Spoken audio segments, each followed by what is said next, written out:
তো নবী সাল্লাল্লাহু আলাইহি ওয়াসাল্লাম অসংখ্য হাজার হাজার দলিল আছে কোরআন হাদিসে, যেগুলি প্রমাণ করে যে নবী সাল্লাল্লাহু আলাইহি সাল্লামকে যতটা জানানো হতো অতটাই শুধু জানতেন।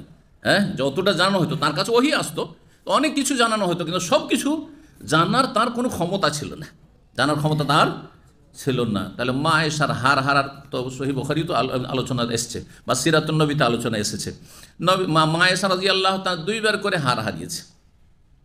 একবার উটের পেটের তলে পাওয়া গেছে, আর সাহাবায়ে কেরাম কয়েকশো জন যে এই যুদ্ধের সফরে ছিলেন সবাই গোটা মাঠ তন্ন তন্ন করে খুঁজে ফেলে দিয়েছে।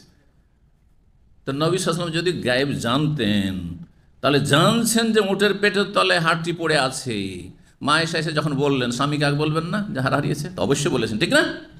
নবী সাল্লাল্লাহু আলাইহি ওয়াসাল্লামের হুকুমে সাহাবীরা তালাশ শুরু করেছেন যে দেখি দেখি কোথায় পড়লো কোথায় পড়লো। পাওয়া গেল না, গোটা মাঠ তন্ন তন্ন করে খুঁজে হার পাওয়া গেল না। বলছেন সহিহ বুখারী ফাবাসনাল বাইরা, তারপর এখন চলে যেতে হবে, হার পাওয়া গেল না, চলো উটকে দাঁড় করো, উটের পিঠে চড়ে এখন রওনা দাও।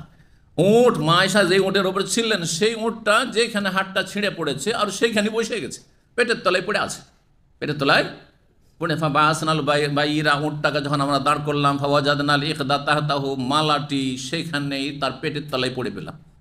কথা বোঝা গেছে? তাহলে কি বোঝা গেল? নবী সাল্লাল্লাহু আলাইহি ওয়াসাল্লাম গায়েব জানতেন, পেটের তলার হার জানছেন না। নবী সাল্লাল্লাহু আলাইহি ওয়াসাল্লাম গেটের বাইরে, কয়দিন আগে হাদিস এই যাকাতের পর্বে জাইনাব বলে জনৈক মহিলা, আনসারী মহিলা এসেছে গেটের বাইরে মাসলা জিজ্ঞেস করতে। নবী সাল্লাল্লাহু আলাইহি ওয়াসাল্লাম বেলালকে জিজ্ঞাসা করছেন, কে আছে, কোন মহিলা? বলছে জাইনাব আছে। আরে মদিনায় তো কয়েকটা জাইনাব, জাইনাবের অভাব নেই। হ্যাঁ, কয়েকজন জাইনাব, সেখানে আলোচনা বলেছি, 5 জনের নাম কমপক্ষে বলেছি সেদিনে। তো কোন জাইনাব?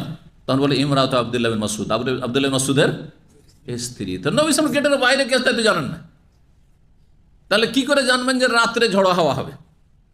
কিসের মাধ্যমে জানলেন? ওহীর মাধ্যমে জানেন, কিন্তু তার কাছে গায়েবের চাবি নাই যে সব গায়েব জানেন। এক কথায় নবী সাল্লাল্লাহু আলাইহি ওয়াসাল্লামকে যতটা জানিয়ে দেওয়া হয়তো ততটাই জানতেন। ওমা ইয়ানতিকু আনিল হাওয়া, খেয়াল খুশি বলতেন, ইন হুয়া ইল্লা ওয়াহয়ুন ইউহা, সূরা নাজম আল্লাহ বলছেন ওহী হইতো।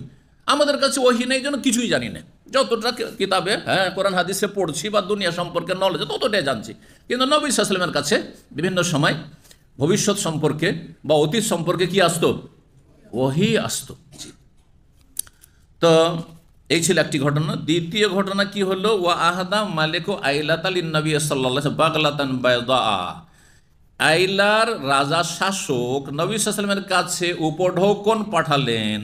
কিসের? বাগলাতান বাইদা, একটি সাদা খচ্চরের, সাদা খচ্চর পাঠালেন। যেহেতু আইলা এলাকাটি কাছেই ছিল আর রোম সম্রাটের পক্ষ থেকে সেনাবাহিনী এগিয়ে আসলো না, তো এই শাসক মনে করলো যে আমি তো একটা স্টেটের মালিক, একটা এলাকার মালিক, আর তাবুকে চলে এসছে মুসলিম সেনাবাহিনী আর মুহাম্মদ সাল্লাল্লাহু আলাইহি ওয়াসাল্লাম, তো আমার জন্য আশঙ্কা রয়েছে কি জানি এখান থেকে একটু যদি এগিয়ে চলে আসে তাহলে তো আমার ক্ষমতার কি ঘটবে? পতন ঘটবে, সর্বনাশ হয়ে যাবে। সেই জন্য নবী সাল্লাল্লাহু আলাইহি ওয়াসাল্লামকে সন্তুষ্ট করার জন্য, মুসলিম সেনাবাহিনীর কে খুশি করার জন্য কি করলো? কিছু হাদিয়া তোহফা পাঠিয়ে দিল। কার কাছে? নবী সাল্লাল্লাহু আলাইহি ওয়াসাল্লামের কাছেই। শুধু তাই নয়, এবং সে প্রস্তাব পেশ করলো যে আমি আপনার সাথে, মুহাম্মদ সাল্লাল্লাহু আলাইহি ওয়াসাল্লামের কাছে প্রস্তাব পাঠালেন যে আমি আপনার সাথে একটি সন্ধি চুক্তি করতে চাই। আর তারপরে নবী সাল্লাল্লাহু আলাইহি ওয়াসাল্লাম একটি সন্ধি চুক্তি লিখে দিয়েছেন। সেই সন্ধি চুক্তিটি সিরাতের কেতাবাদিতে রয়েছে। জি।